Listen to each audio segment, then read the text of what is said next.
Share করছি ইন্দিরা গান্ধীর স্মৃতি, ইন্দিরা গান্ধী মেমোরিয়াল।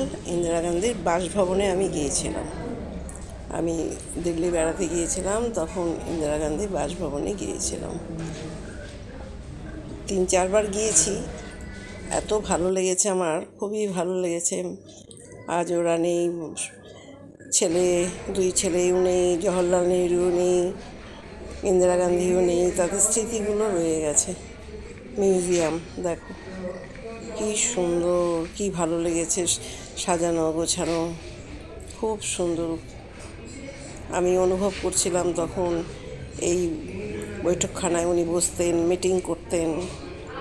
তখন সমস্তটাই আমি ঘুরে ঘুরে দেখেছি এবং ভিডিও করা নিষেধ নেই, ভিডিও করেছি, ফটোও তুলেছি। সেগুলোই তোমাদের সাথে আজ শেয়ার করছি। ইন্দিরা গান্ধীর বাসভবন।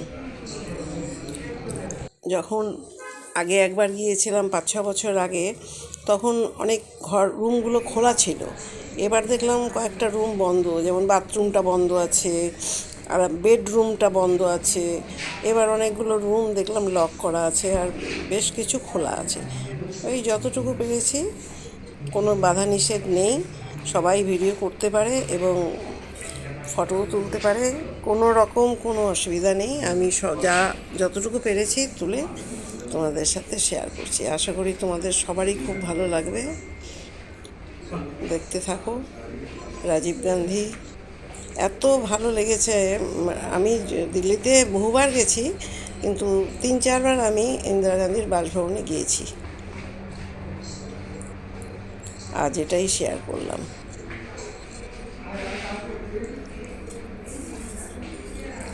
কেমন লাগলো কমেন্ট করে জানিও। তোমরা দেখতে থাকো, ভালো লাগবে আশা করি। সবাই সুস্থ থেকো, ঠাকুরের আশীর্বাদে সবাই খুব ভালো থেকো। আবার পরে নতুন কোনো ভিডিওতে তোমাদের সাথে দেখা হবে।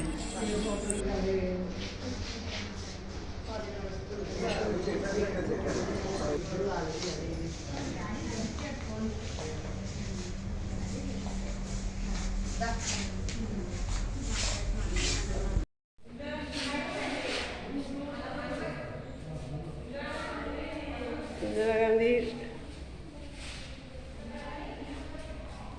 বৈঠকখানা।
ড্রয়িং রুম, মিউজিয়াম হয়ে গেছে।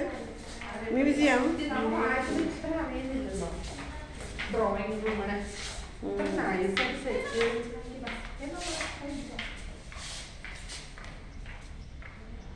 Drawing room.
রাখতে পারবে